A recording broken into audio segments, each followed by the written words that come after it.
我觉得美牛排还好吃。大概5秒就够了。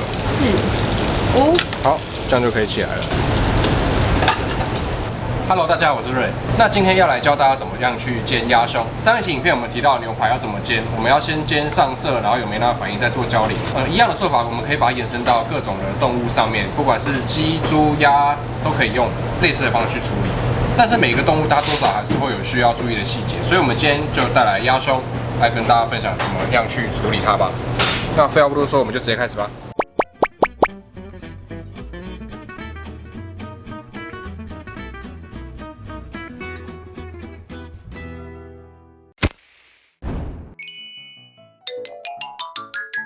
处理鸭胸的第一步就是要在皮上面画刀，一方面是可以让它的表皮更酥脆，然后另一方面就是可以让皮里面的油脂更容易的被煎出来。刀子要利，然后轻轻的去画它就好了。你看皮是开的，可是看不到肉，不要画到肉那边，煎的时候很容易就会煎到肉，然后就会熟掉。你看每一个地方切开来都不会切到肉，都是皮破掉而已。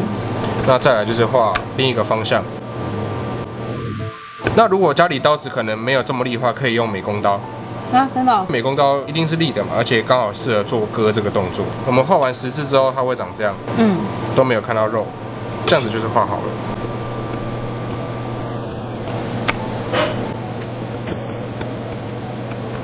好，这样子我们就完成鸭胸的前置准备了。那通常这样，我会把它放到一个铺满厨房纸巾的烤盘上。对，然后我们这样子再把它放到冰箱，把它吹干。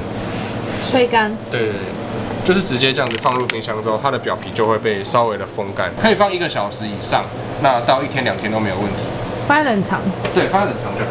那不要盖保鲜膜哦，就是要让冰箱的风去吹它。好。那我们现在来煎鸭胸。那煎鸭胸第一个就是要煎它的皮，我们不只是要把它煎脆，那更重要的是我们要把里面的油分给煎出来，这样它才不会在吃的时候有一层油在那边。那我们开火之后就可以直接下鸭子，我们不用等锅子热。它煎的时候它会释放非常多的油，这样子，然后我们维持中小火给它煎。这个步骤大概也要煎到5分钟左右。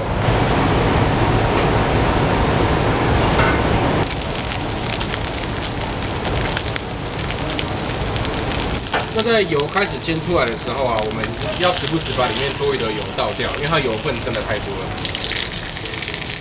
那这个下来的油啊，也不要浪费，可以拿去炒其他的菜啊，或是去做鸭油拌饭之类的，有很多的用途。刚刚煎了大概5分钟左右，那表皮已经开始呈现很漂亮的金黄色。这个时候呢，我们只要去补强它还没有煎到足够上色的地方就好了。多的油一样要把它倒掉。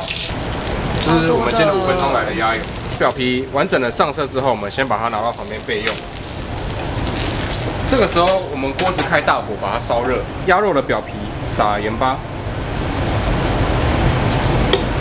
初步的调味之后啊，我们就可以把鸭肉这一面下去煎。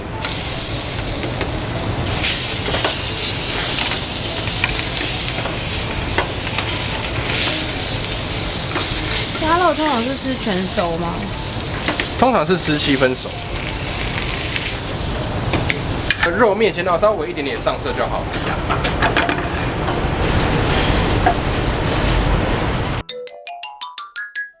那就跟我们上次煎牛排的影片一样，我们现在也是要做一个 base， 就是焦淋的动作。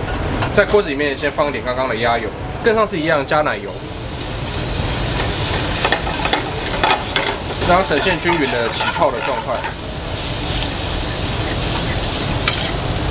然后加迷迭香，香料的话就是随意啦。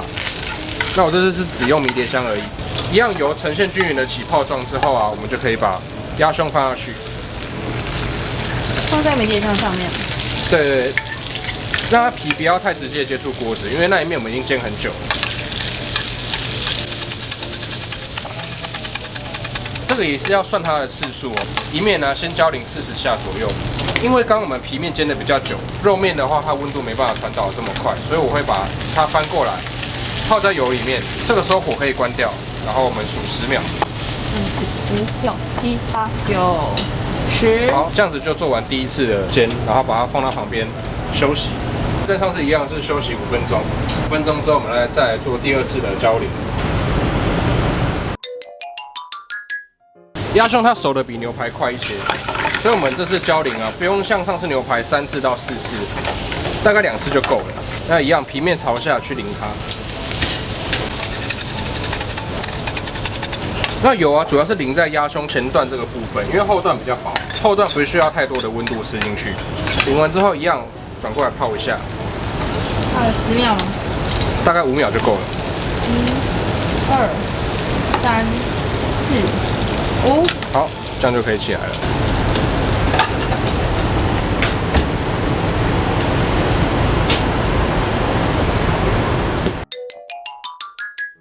我们煎完之后一样是静置5分钟。那切的时候我会习惯把它反过来切，因为皮比较脆嘛，切上面可能会压到它。